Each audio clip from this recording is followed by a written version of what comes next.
Hey, this is Michael Hyder. I'm a counselor from the Counseling Center down at the Lakeside Resource Center.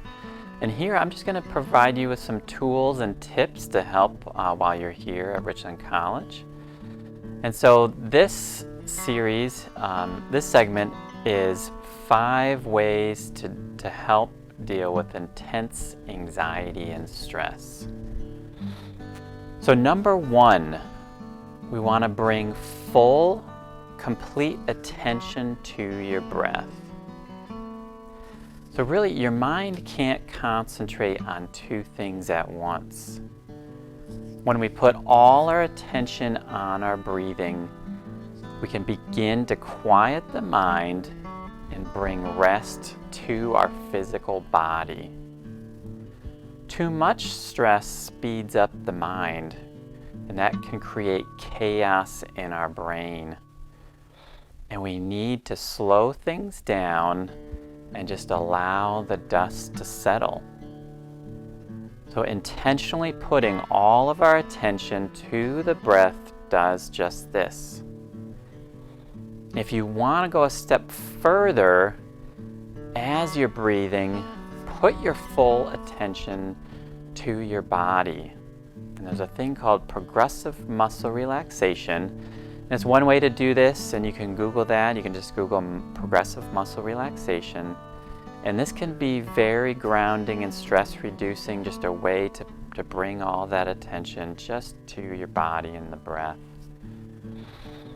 So when stress wants to have you focus on a million different things at once, the breath can be one thing that you can put all your attention on. And again, practicing this focus on just this one thing just helps the dust settle. So number 2, we want to be able to name the feeling state. And that is the one-word feeling state, like sad, disappointed, hurt, curious, or excited. Those are just a few different feelings. And while this may sound simple, the actual practice of naming what we're feeling can be a difficult process, and it requires practice and skill.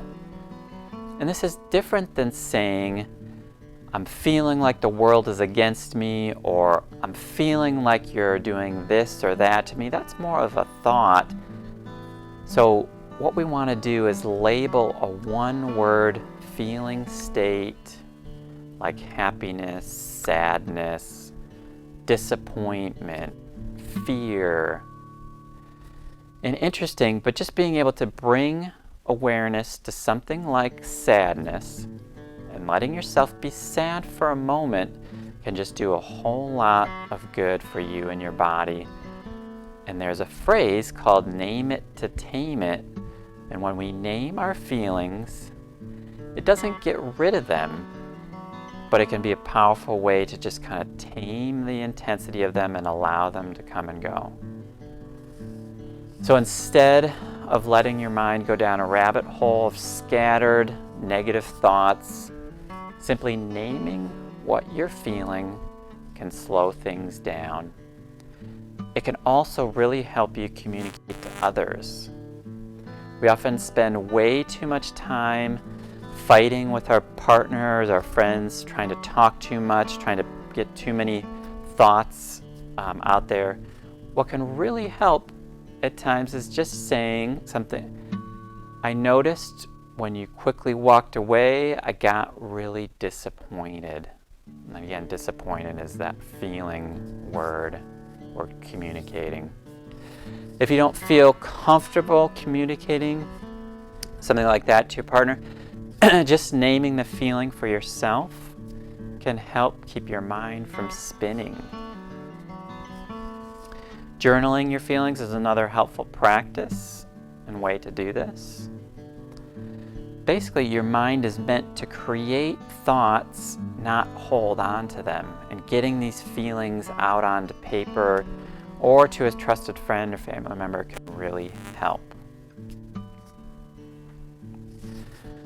So number 3, we want to get outside, take a walk, get out in nature, get some exercise. So if the stress is too intense and keeping you from being able to do steps 1 and 2, getting out of your current context may be the best thing to do. Changing your environment and getting the body moving can really help a stressed out mind. And there have been studies that show that walking in nature changes the brain. Participants that took a walk in the park had less negative thoughts and an improved mood.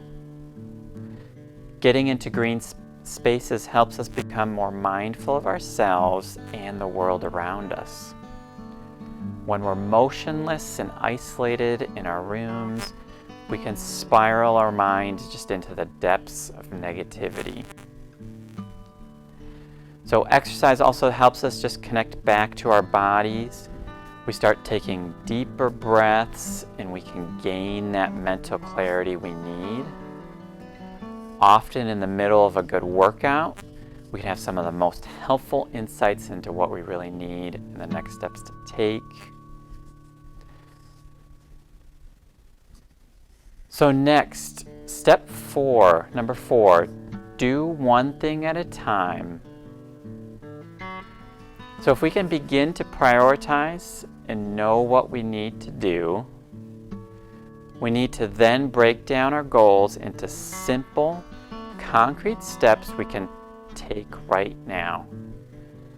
Doing a million things at once is not efficient. It just leads to more overwhelm and burnout.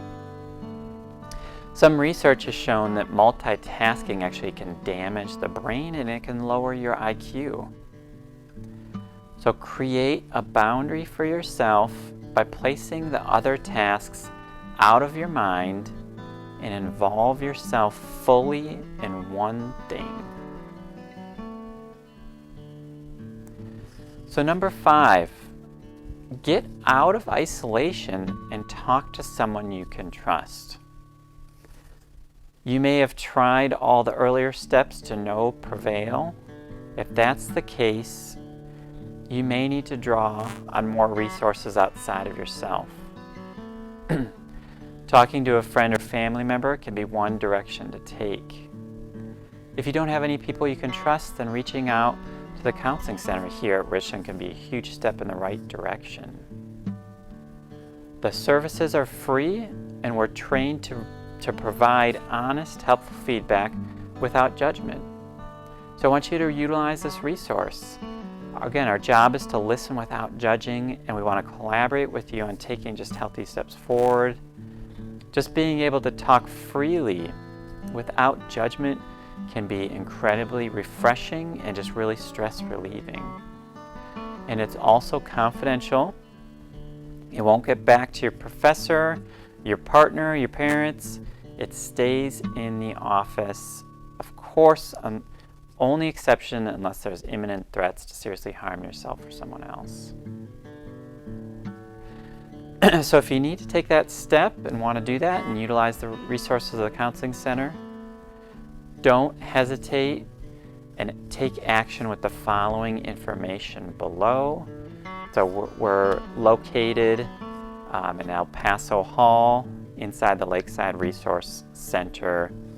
Office hours, Monday through Thursday, 8 to 7, Friday, 8 to 5, and the walk-in hours are Monday through Friday, 10 a.m. to 2, where you can just come in at any time in that spot and come talk with a counselor.